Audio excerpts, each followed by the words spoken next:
everybody. This is the Success Elevated podcast. My name's Hayden Lee. I'm going to be host today, and I'm here with, I can call you a good friend now, but 6 months ago you were just my boss, I guess. Yeah.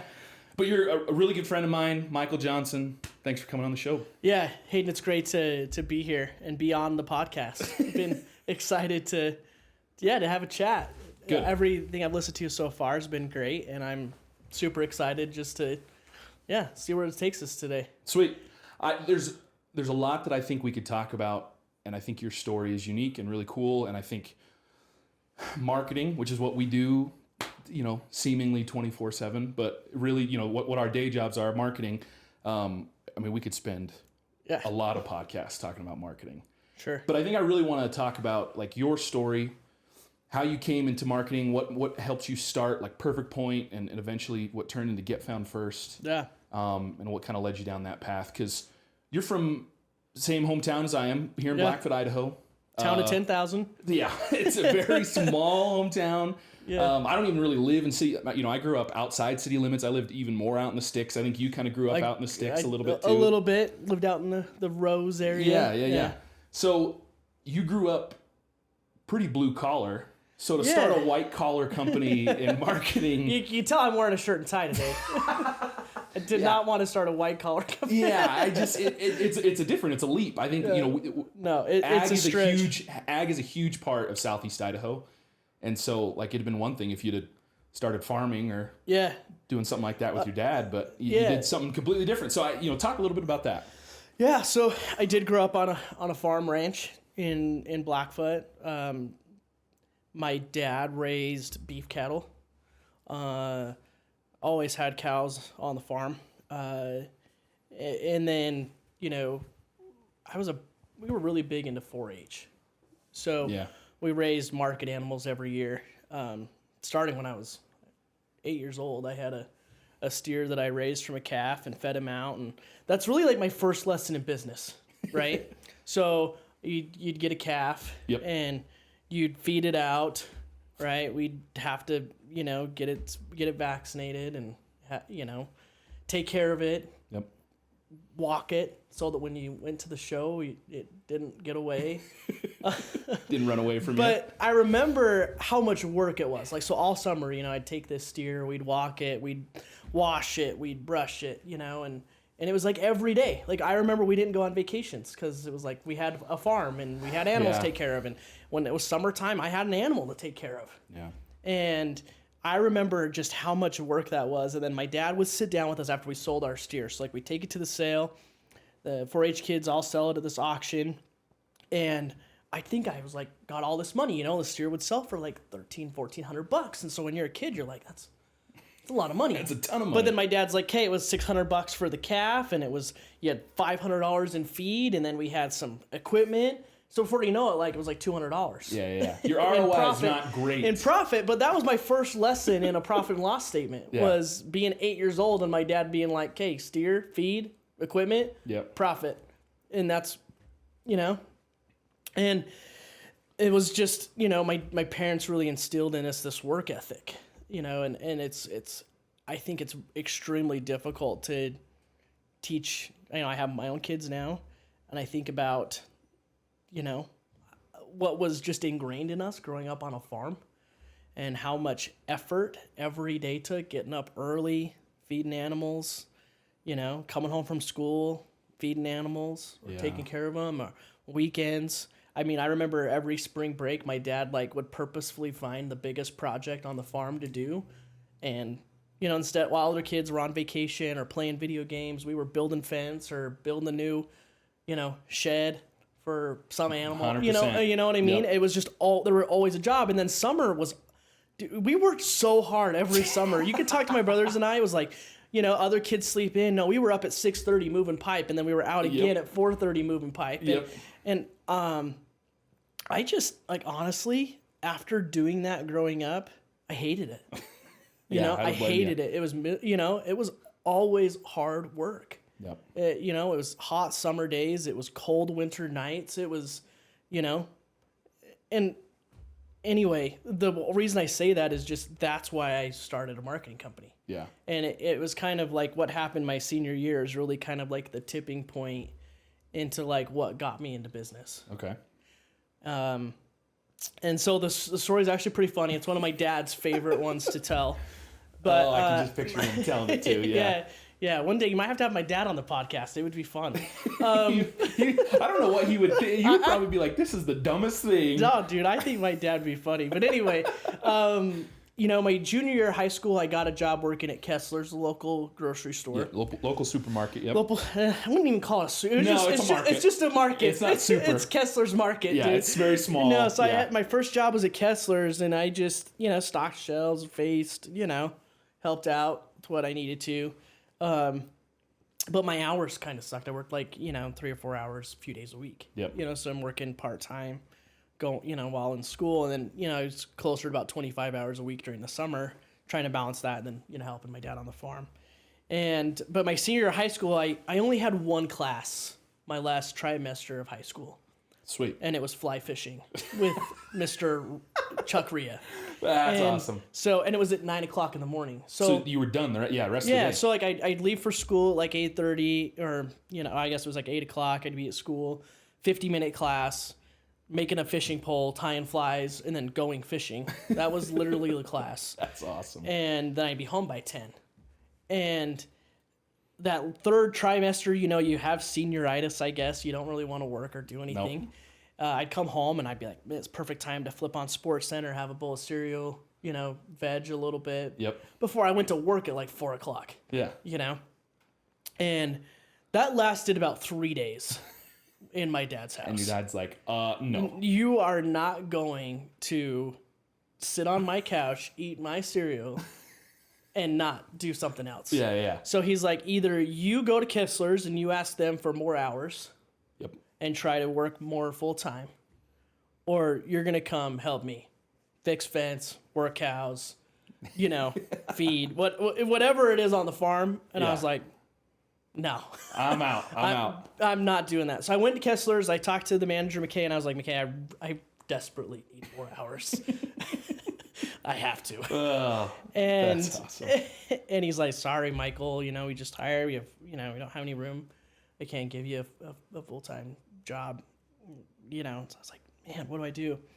So before I went home to tell my dad the news, I decided to run over my best friend in high school. His dad was the VP of sales for a potato packer in town called Non-Pro. And I didn't really have anything planned or whatever, and I didn't tell Hunter I was going to do it, but I went over and found Scott, and I was like, Scott, what can I do at Non-Pro? And I told him, I was like, I really don't want to cut seed or, help with potatoes, but could I do an internship? Do you need help in the office, filing or doing reports, or, I'd love to learn more about the business.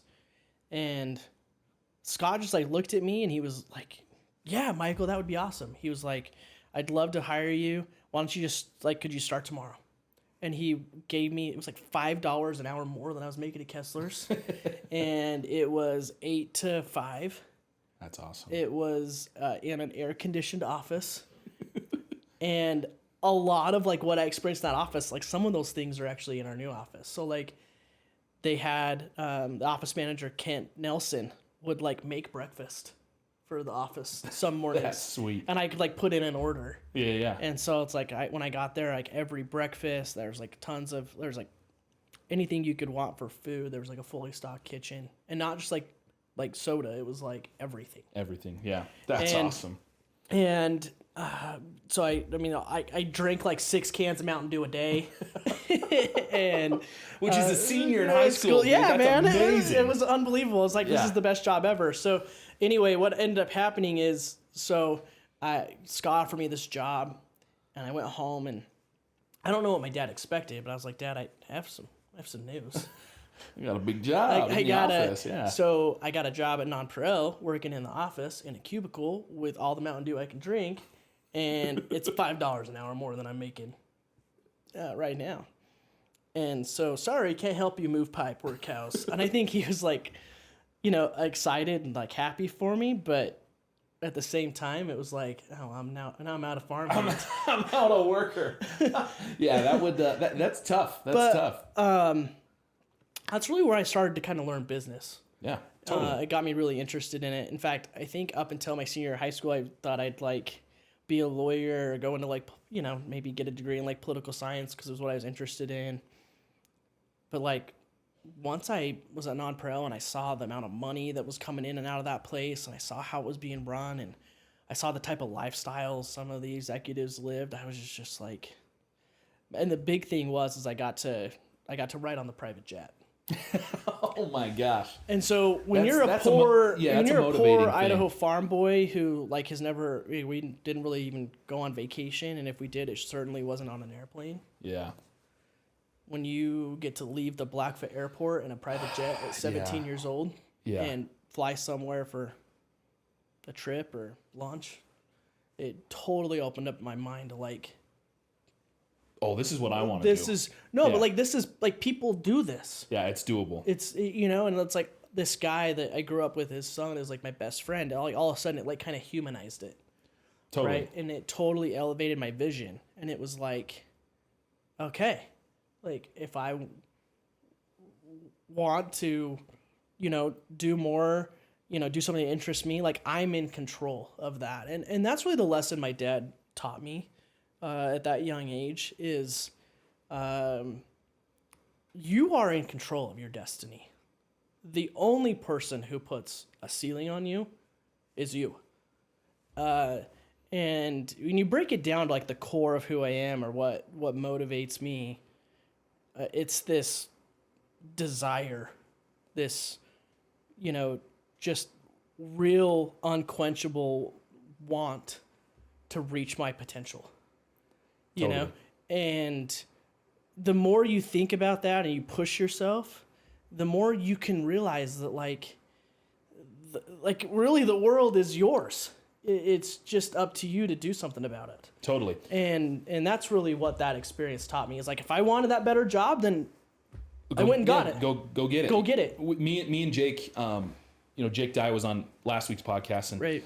we talked about, you're not going to grow unless you push yourself beyond what you think you're capable of. And I think, having having the mindset to have a vision, because as a kid, especially in a small town like Blackfoot, like you're very limited in your worldview. Yeah, like there's some lawyers in town. Okay, I can become a lawyer. There's some farmers. Okay, maybe I could, buy some land and start farming or ranching. Like your worldview is very limited, and if you can get outside of that and have a vision or a goal, one of the the key things that we believe in here where we work is like we can do big things, and we believe in doing big things. Yeah. And that's a huge part of how you grew up and how like what motivated you to look for more.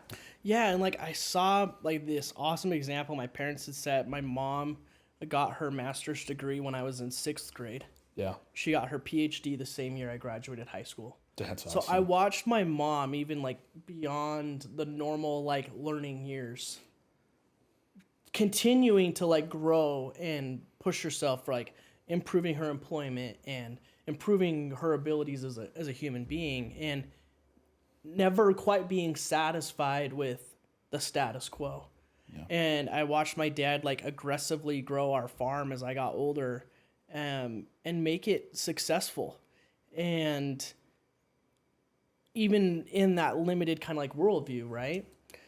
And so when you have parents who are examples of hard work and education and whatever, you have that as like the core of some of the beliefs you end up with as a child, because they instill those in you. Totally. You adapt to that behavior.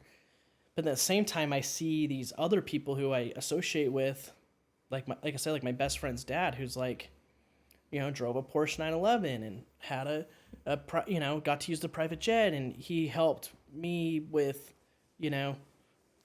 just really understanding that the only person who's in your way of like reaching your goals or your dreams, aspirations, is often just you. Totally, man. That's a really that mindset is so crucial. I think in starting a business and running a business is like just go do it. And believing in yourself, and your only limitations are what you put on yourself. Like nobody's going to limit you to what you believe in. I don't know. It's a mindset that I think is often lost in the business world. But I think what's cool about your story is you actually applied it. Like so many podcasts and content on the internet is go work hard, dream big, do big, but then they don't really explain like how you actually do it. And it's the application of that principle, right? Yeah. So like my wife gives me a really hard time, and I like, honestly, like I would not be here without having a supportive spouse who lets you sacrifice 100%. So much to be an entrepreneur. But I kind of have to like joke with her that there are just like times when you're an entrepreneur where you have to decide how much you really want it. Yeah. And like people want the nice house, the fast car, the private jet, the lifestyle that they see online. Yep. But it's really just like, what are you going to put on like that altar of sacrifice? What are you going to give up to get there? Yep. And so many times, like the thing that frustrates me about the internet is like we see this end result, but you never see the 10 years of sacrifice that it took to get there. Yep. People are all like, oh, that person's so lucky. They're so successful. They did so great. Like nobody handed this to me. You know what I mean? Like I didn't like just fall from the sky. It was intentional, growth with people who I care about, with other people who made sacrifices, employees, business partners. Like it was late nights, it was early mornings, it was like 80-hour work weeks. It was totally. When my wife and I were first married, there was a time where I remember her like crying in our bedroom, being like, I don't see you. I don't know when you're working or when you're not. I don't, it's 20 hours a day. And people don't see that. Nope. And they see this nice big building that you just built, and they're just like, "Oh, it must be nice. They must be lucky." Yeah, must be lucky. Man, that guy, man, he what did he do to get so lucky? Yeah, totally. Like I would love for people to change what they say, like, "Oh, he's so lucky," and just be like, "Man, he worked hard." Yeah, totally, man. Talk about some of those late nights. I know you guys are coming up on 10 years of being in business here, doing marketing, digital marketing for people. Talk about some of those early late nights. Yeah. What it was like starting this, the infancy of Perfect Point, Get Found First. Yeah, so I served a mission for the Church of Jesus Christ of Latter-day Saints. Was a missionary from 2009 to 2011 in Jacksonville, Florida. And during that time, I got to know a guy who ran an awesome marketing agency. And I really admired and looked up to him. Still credit him for a lot of lessons that I learned. And I got home from my mission, and he called me up, and he was just like, hey, I know we did some stuff. I got to know you on your mission. I'd love for you to kind of like run a part of the marketing company out where you're at in Idaho. And I was like, sweet. And I talked to my wife now. She was my fiance at the time, and I was like, I have this really great opportunity. I think I could do it. And started working. And just really loved this idea of like, marketing is so critical to growing a business. Yeah. I just fell in love with that idea. And so anyway, long story short, I worked with, his name was Jared, for about a year. And I did a lot of sales. I learned about, that inside and out. I felt like I learned a lot about digital marketing. I kind of like one of the stories, I won't take too much time to talk about it because it's just funny, but he would be like, okay, Michael, we landed this new client, go do the work. And I'm like, what do I do? Yeah. Like, I have no idea what I'm doing. I barely know how to sell this person on what we're doing. Like, I don't know how to do it. And he's like, oh, you'll figure it out. And wow. I remember, like, he must have known a lot about my personality that I didn't know at the time, but he would just be like, yeah, go figure it out. And dude, if I told that to an employee now, like, I would be burned at the stake. And I probably should be. Like, honestly, I deserve it. But he would be like, okay, Michael, yeah, just go, like, look up how to build a pay-per-click campaign. Yeah. Go watch YouTube videos on how to fix a website. And I'm like, So I would, because I didn't want to like just leave this client like out to dry. Yeah. But I'd push back, like, Jared, you got to teach me. Like, I know you know how to do it, so show me. Yeah. Teach me. And he'd be like, nah, I don't have time. And he's like, you'll learn more, you'll be better at it if you go teach yourself. And I'd be like, no, you got to show me. This client's depending on me. And he'd be like, no, you'll figure it out. And I'll never forget the day, but he was like, I seriously like lost it because I just didn't know what I was doing. And it's such like a hard thing for me to like let somebody down. And so I went to him and I just was like, Jared, you gotta show me how to do this. And he looked at me and he stared at me and he was like, quiet. And he was like, Michael, who taught you how to walk? He's like, did somebody like give you a manual? Did they like do printouts with, step-by-step instructions? He's like, no, you watched somebody walk and then you did it. He's like, so figure it out. And that is a really tough lesson, but I credit so much to like when that flip of the switch took place. And I realized like, oh, I can learn anything. And I don't know if you've heard the quote, but I think it's Malcolm Gladwell said that you can become an expert in 10,000 hours. 10,000 hours, yep. I don't really completely buy that because I don't think I could like play the guitar for 10,000 hours and like be great at it, or sing for 10,000 hours and suddenly have that ability. But I think there's certain things that's definitely true. Totally. And so I just put in the work and I started to see results and I started to see that I could do it. And then I realized, and I'll come back to this like happening, but so I worked with him and it was great, but there were still certain things I couldn't do.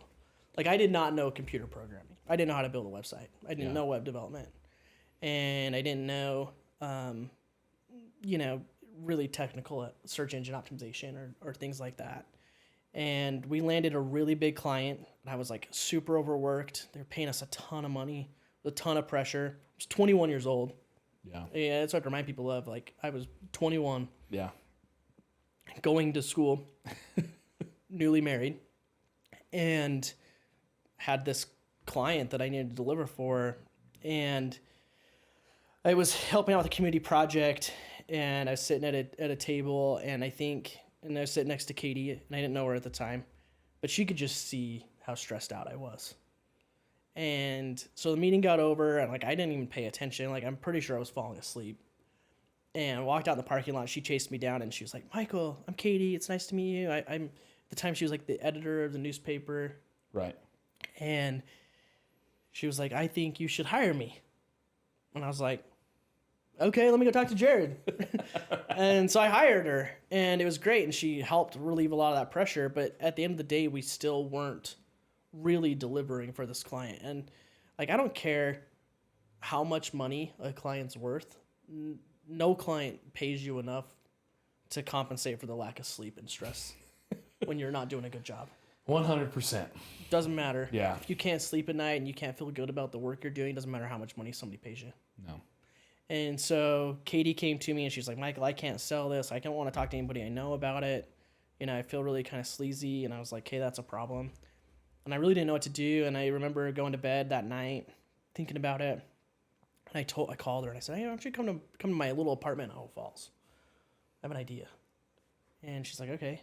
And I said, what if we just started our own? Yeah. And I think that for the majority, like if you read the book, The E-Myth Revisited, or The E-Myth, they talk about how that's usually how most entrepreneurs get their start. They're like, oh, I could do that. Yeah. Man, I work for this guy. I could do that. And then they don't really think anything past that. Yeah. Which is the biggest mistake most entrepreneurs make. They don't know what, after you take care of a few clients, like you don't know what the next step looks like. But anyway, that's what happened. And that's how Perfect Point Marketing got started. Is like, I told Katie, I was like, hey, let's just be partners. Let's split it 50-50. Let's just see what happens. And a lot of our clients came with us. Later we partnered with Derek and started Spawn Solutions. But that's really the story. I don't know what we expected at the time. We worked out of Katie's red minivan. We Drove around, met with clients. Met with clients. We would like literally have lunch at places to be like, maybe we could meet somebody today. You know, Maybe somebody will walk up to us. You know, yeah. we tried to leverage our networks. We tried to, you know, we worked out of our house, and yeah, rest is kind of history. Yeah, it's we're coming up on a decade. Yeah. And it's interesting to kind of hear what those first few days looked like, man. I mean, like you said, I'm sure, countless hours, sleepless nights to build something that you thought you could do. You thought you could help clients a little bit better. Yeah, and that's really the driving factor, right? Is that, like, we felt like if you're honest, have integrity, do a good job, even if it's not perfect, right? If you're just, like, a trusted person. Totally. Well, and it's interesting, you know, you and Katie started, it was just the two of you. It was two employees. Yeah.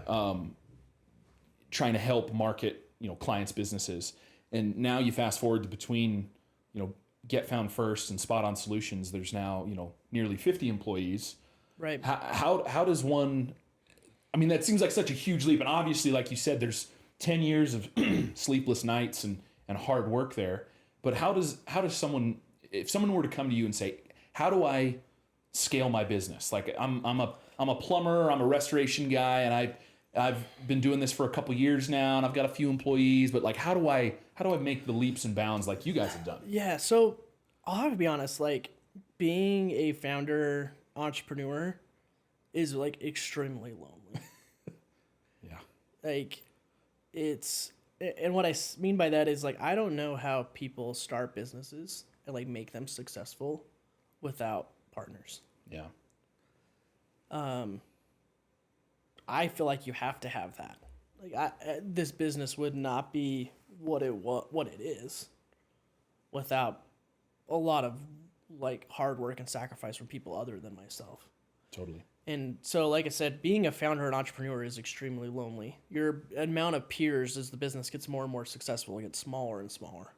And the people who like relate to you or who understand the stress and the anxiety that comes with owning a business, the people who understand that keep getting like fewer and fewer.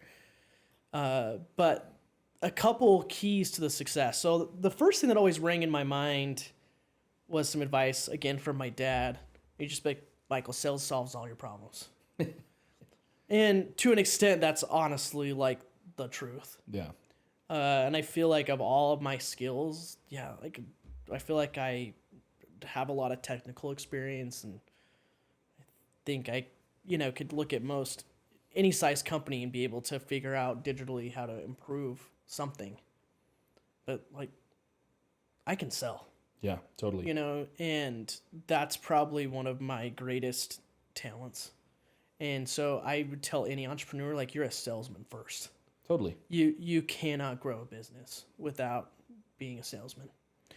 You're selling yourself, you're selling your service, your product. You have to just, like, you're it. Yeah. Jake and I talked about this last week. Like, at some point, starting a business, owning a business, operating a business, maybe you don't even own it, like, sales is going to be a part of your day.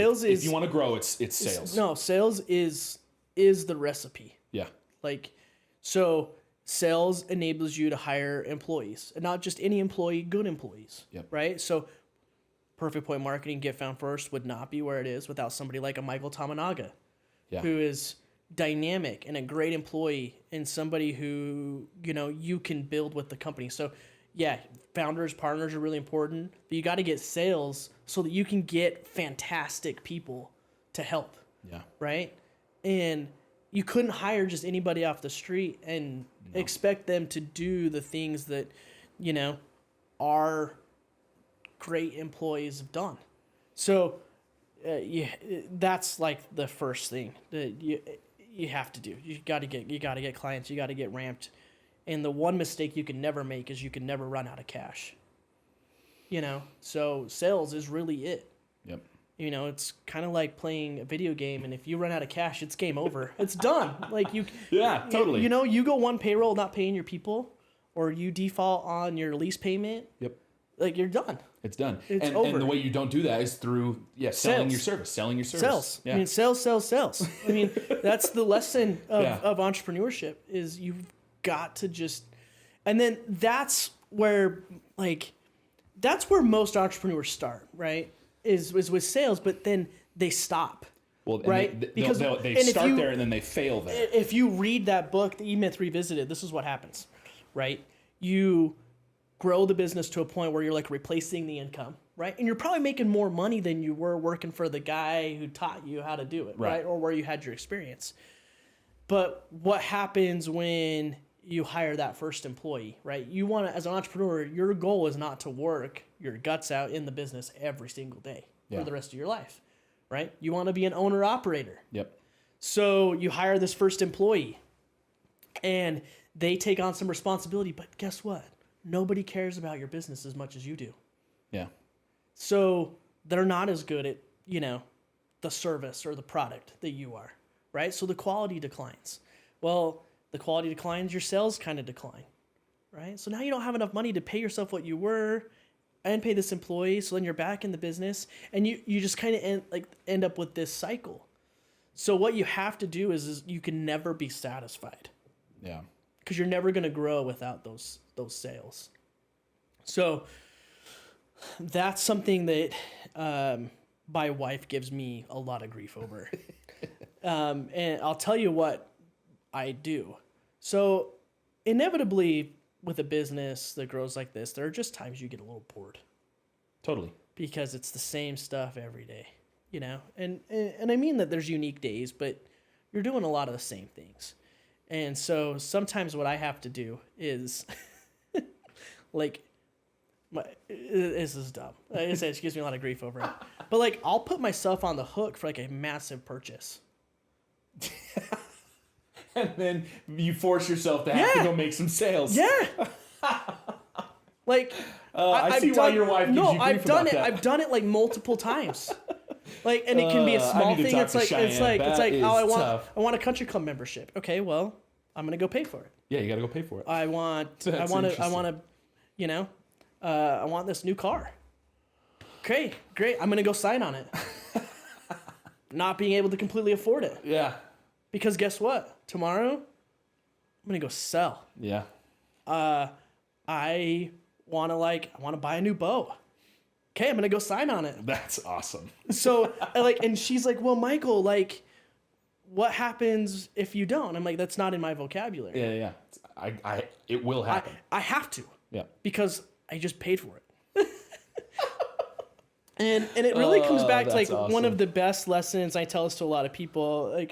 Every entrepreneur at some point has to just walk away from the safety net. Yeah. Kenyon talked a little bit about it on his podcast, Leaving the Site. But there's a story that I love, the 1500s, Cortez and all his men, the conquistadors, they make their way across the ocean. They show up South America where the Aztecs are, and they have, I think it's 11 ships. And they pull those ships into the harbor. Cortez gathers up his men, and he says, I think everyone says they burned the ship, but really what they did is they just destroyed them. They sunk them in the harbor. That's crazy. And the men, I literally have this picture of one of the soldiers being like, "No, how are we gonna get back home?" And he kills him. He's just don't argue with me. Yeah. And Cortez says to him, if you have a ship to go back to, you'll never make this work. I mean, Cortez's men were outnumbered by the Aztecs by 10-1. Yeah. They were one of the richest civilizations in history. And they conquered them. And the way they did is because the only way to go back home is they were going home in an Aztec ship. Yeah. They weren't going home in their own ship. And so, that's what I do day in and yeah, it's that thought experiment in your head. It's how do I burn my ship? Yeah. Yeah, because you haven't burnt the building down yet or No. anything like that. No, but theoretically, I kind of have, though. Let me put it this way. Okay. As an entrepreneur, you have to put everything on the line at some point, right? So if Get Found First, Spot On Solutions were to fail, Katie and I had to personally guarantee that the building is paid for. Yeah. I bet that's like betting your house, your cars, everything you own. Yeah. On the success of your business. Totally. And so at some point you have to just push your chips all in and decide what am I going to do to make this work? Yeah, well, and it goes back to like you had mentioned Kenyon with his cushy government job. He was for a few months there. He was kind of doing that as well as kind of trying to cleaning carpet cleaning and trying to start this restoration company. And he got to a point where it was like the carpet cleaning restoration company is going to fail unless I go all in, unless I push everything to the center of the table, unless I burn my ships. Like you have to. Yeah. Every entrepreneur at some point has their back against the wall and says, okay, how committed am I to this? Yeah. But the difference in like taking your business from like a business that makes $100,000 a year or $200,000 a year to making $1 million or $5 million, $10 million more is how many more times can you sacrifice something? Yeah. What are you willing to give up to forego to get your dream?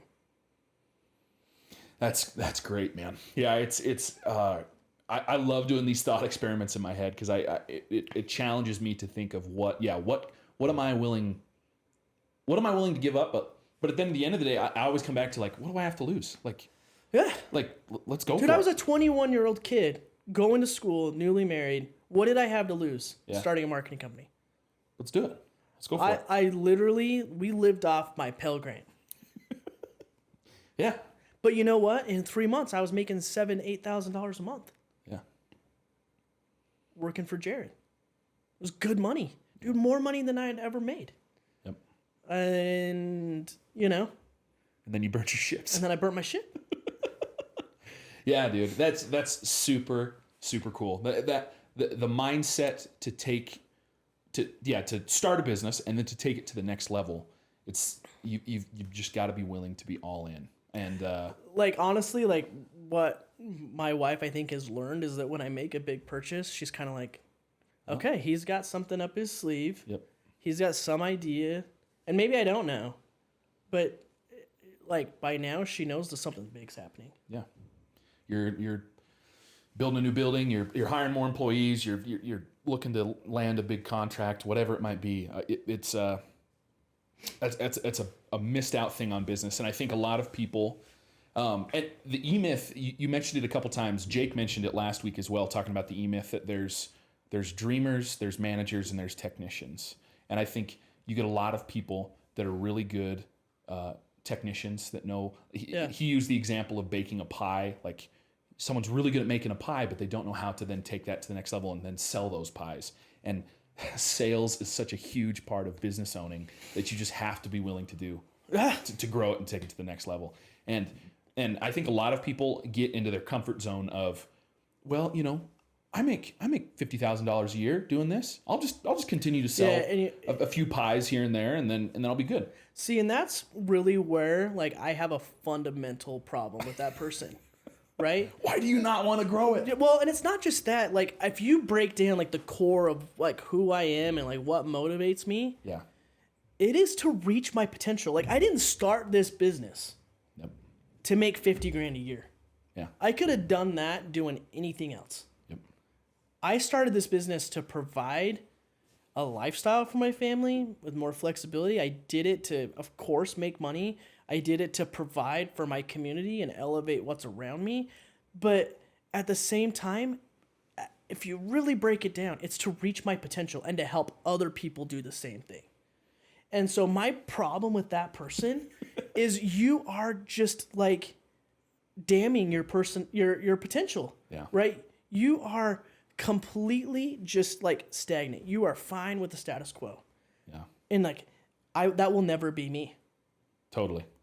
I have to bite my tongue a couple times because I'll meet someone that is passionate about pies is the example that keeps coming to my head because it was one Jake used, but someone that's like really good at making pie. Hey man, like how can we get you in? Can we get you into a supermarket to start selling the pies there? Do we need to start a little business? Like I have to like bite my tongue because people I think they're like overwhelmed by that. Yeah, and they get like offended by it. Yeah, they're like, I just want to sell them out of my house for a while. Like I'm good, dude. Like, and I don't want. I have to like hold myself back because I know they're gonna want to hit me in my face. Like because I just like what can we do? Like let's look at like growing this. Like can we get you a Facebook page? Like what do we need to do this? And they're just like, what are you talking about, dude?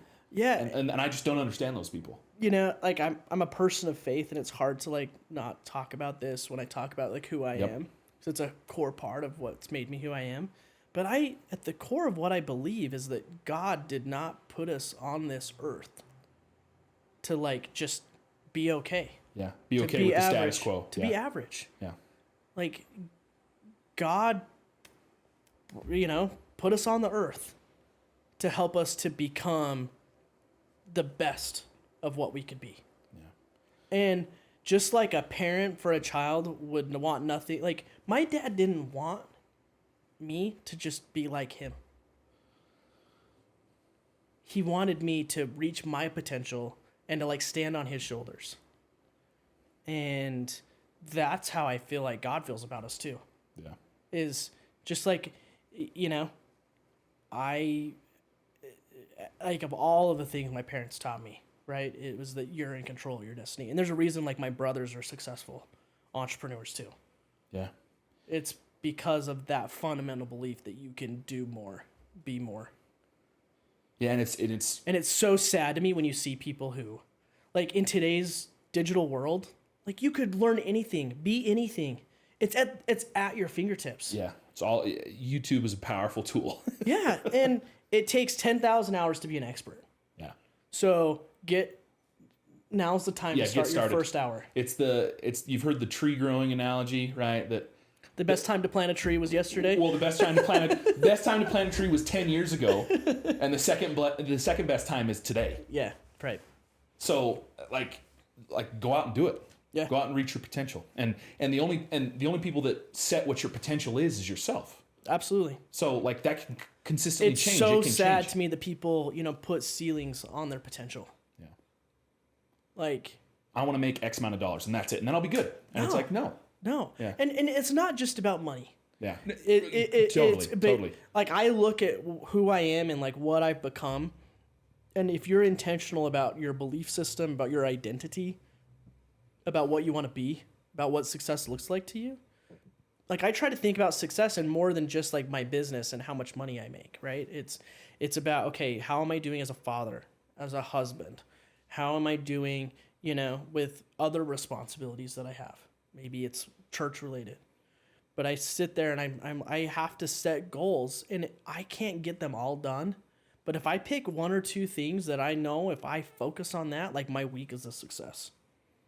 That's really cool. Because you get pulled in so many different directions, it's impossible to juggle everything and be perfect at it all.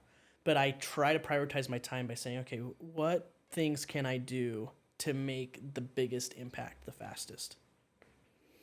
That's awesome, man. Well, you've talked about some really cool things, and I hope people can take some lessons from your story, that the only people that can set your potential are yourself, and that to reach your potential, ultimately you should want to reach your potential and reach your goals, and set some goals that are going to challenge yourself and make you want to be a better person. I want to end. You've talked about some awesome things. I want to end with the three questions I'm going to ask everybody. Okay, so first question: book or podcast you're listening to right now. How does someone get into the mindset of Michael Johnson about burning their ships? Right. I have a book on my desk that I read every day. Okay. And it's The Daily Stoic. Okay. Sweet. And the reason I just read it every day, it's a short, 2 minute. I mean, I read other books. I listen to other poets. I think you mentioned that last week too. Yeah, I listen to other things. I read books. I'm always reading. I always try to. But I leave that book on my desk. And the reason why is because you have to understand the things you can control and the things you can't. And you have to be okay with the things you can't control. And it's easy to get caught up and stressed out by stuff you can do nothing about. Yeah. And so what Stoicism really teaches is how to kind of deal with the anxiety of things that you can't control. But like I said, how do you set these goals and prioritize your life in a way where you're going to feel satisfied and focus, an unquenchable focus on the things that you can control. That's awesome. Yeah, I think a lot of times we get caught worrying, and my mom was notorious for this, and I ended up with a lot of those same genes where you end up with some stress and anxiety of things you can't control. And it's a lot of wasted energy. So by focusing and like not overreacting to bad things are going to happen to everybody. Awful trials, difficult situations, but it's all about how you choose to react to them. And that's why I love that book. It just resets me. I can meditate for a little bit. I can read it. You know, I might not be able to read it every morning. Maybe it's in the afternoon or, you know, before I leave the office. But every day I try to just read one page, and it's just a daily thought. So it's the Daily Stoic. The Daily Stoic. Yeah. That's really cool. That leads me into my second question. How do you recharge? What do you use to recharge after a long day, long week, dealing with, you know, whatever problems you got? Yeah. So if you asked me like 10 years ago, I loved to just like play video games. Yeah. Because I could just I could just shut my mind off, and I don't do that as much anymore. Honestly, dude, when you have kids, that's the best. Like, I love coming home to two little girls who just, like, I feel like they dote on me, you know? That's awesome. They're just so excited to see their dad. I'm so excited to see my wife after a day of work. And just by we try to just spend time, whether it's we go somewhere or we spend some time downstairs playing, you know, whatever. I also love to cook.